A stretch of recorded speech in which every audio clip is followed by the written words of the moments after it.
Hi, this is Carolyn, and this week I'm going to make some jelly prints and share some material, process, and design tips. As you know, I like to make jelly prints that are works of art in and of themselves. That's my goal. I usually start with some mark making right on the plate. The mark making made right on the plate is going to be right on the top of your print because it's closest to the plate. So as we're building these prints, you can see that I'm considering what's in front and what's behind. Whatever I put on first is closest to the plate and is going to end up closest to the top of the print, so on top in the foreground, and whatever I put on after that will end up behind it. Here I'm using a simple office supply marker. It's sometimes recommended that you buy Posca pens and all kinds of super expensive acrylic markers. Not necessary. Simple office supplies markers work super well. On top of that, some pattern is interesting. So using a stencil here. This particular stencil is a cheap little stencil from the dollar store. It comes in a pack. You can see that the brayer rides over top of the stencil and makes the pattern rather faint, whereas this simple kitchen spatula pushes the paint into the holes of the stencil and makes the pattern very distinct. So you can see exactly what the stencil's supposed to be. Again, sometimes you're advised to acquire an expensive catalyst silicone wedge. Not necessary. A kitchen spatula works perfectly well. There's a wedge there on the left-hand side, and it is more expensive and quite a bit harder. This next stencil is a more expensive commercial stencil, and there's really not that much difference. Now I'm going to put bigger shapes behind the smaller shapes. Had I put the bigger shapes on first, I would have obscured the smaller shapes, right? Because we're going from front to back. So this particular stencil was just cut with copy paper. I just folded it and cut the squares. And when the paper is, or when the stencil is made of paper, then you can use a brayer for the rolling and not get the shadow that you get with a thicker stencil that actually ends up costing more. Once you get a lot of acrylic paint onto your cut stencil, it becomes quite durable. You can use it 20, 25, 30 times. And you can see I'm cutting simple copy paper to create a mask so that I can create a swish of color in my design. You can create a strip or a swoosh or a circle or whatever you like to create some interest with an edge. So I'm taking a look at what I have so far and assessing my design, and it's pretty much vertical. So I'm going to add some elements in the empty spaces that emphasize the verticality. So as you're making a design, try to choose horizontal or vertical and keep it going in that direction instead of all over the place. Just makes your design a little bit stronger. And when you're ready to pick up your design, then roll the plate for the pickup layer. Keep it really, really light if you're using copy paper. If it's too wet, then it will wrinkle the copy paper. So I roll it a couple of times till I actually see the plate through the pickup layer. I'm just typing copy paper here. And I flip the plate upside down and wait for it to set. Flipping it upside down prevents the paper from curling. When the paint is set, the print should come clean off the plate. You can see here, there's not even a ghost left. It's even kind of hard to pull it off the plate. You can see my fingers through the plate. This is completely set. Here you clearly see the mark making on top, the stencil behind that, the pickup layer behind that, and so on. So because for me that print looks a little mediocre, I'm going to continue on. And what I'm going to do is use a mask to preserve the orange, create some shapes, and use a new pickup layer.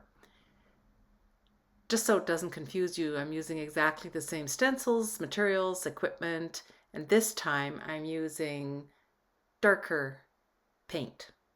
So I'll be creating a darker layer.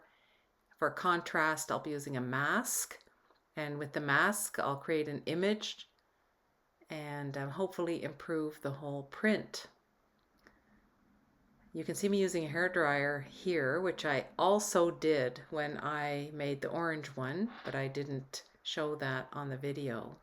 When you use a hairdryer, keep it on the cool setting. You don't want to heat up the jelly plate too much. So while this is wet, I'm not going to pick it up as another print. I'm going to put masks on it, and then I'm going to put that orange print that I didn't like so much on top. So I've cut these masks myself. You can also trace your masks from magazine pictures, or you can acquire masks on websites like Pixabay, on which artists offer free images for other artists to use.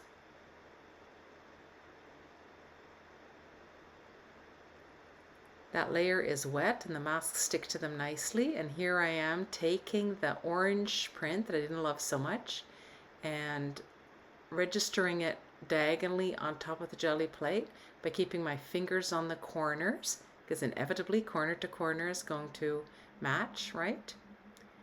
And then rub that really, really hard, and again wait till the paint is set, and then pick up the jelly plate and we'll see what we get.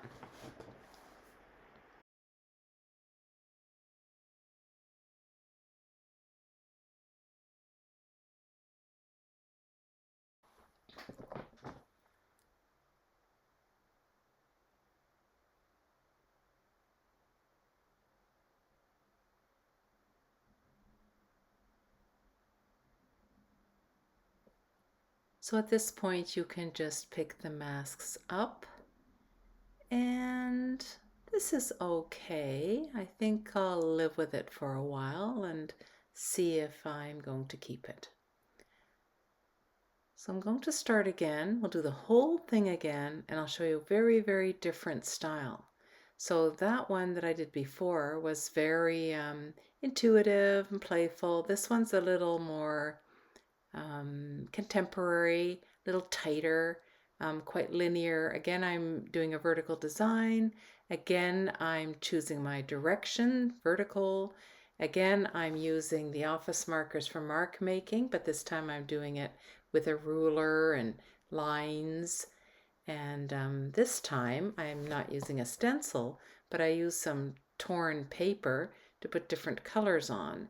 And one of the things you see happening here on the left side, I left an edge on the frame. Do you see that on the left? Because rather than putting all the objects in the middle with a lot of empty space around them, activating the edge a little bit makes it look like your composition is part of something bigger. So that creates a little bit more of a mature design than putting a focus in the middle with a lot of empty space around it. And you see me using an acrylic marker here to add just a little bit of interest, and I am also putting some magazine pieces that I've cut out onto the plate, so collaging right onto the plate. And that will all be picked up because the paint will be on top of it. That's different than when I did the masks, when I put the masks on top of the wet paint. So here you can see I'm creating color shapes with just cut copy paper again. And I'm having a chance to place them, experiment, see what looks nice, move them around a bit. One of the things I did myself as I was learning to jelly print was watch the videos that people were providing and slow them down, replay them, and make notes. That helped me so much, and it's part of what's motivating me to design the videos this way to help you. So here we are ready to pick them up. I'm picking them up with white, and again just using plain old copy paper. And as you can see, I flip the jelly plate. The reason is I've found in the past that when I keep the copy paper on top, it tends to curl as it dries, and it doesn't when it has the weight of the jelly plate on it. So these turned out fairly well. I did continue to work on one of them by adding a red flower from a stencil I had cut. If you enjoyed this video and would like to see more, please subscribe and share with your friends and show me what you do.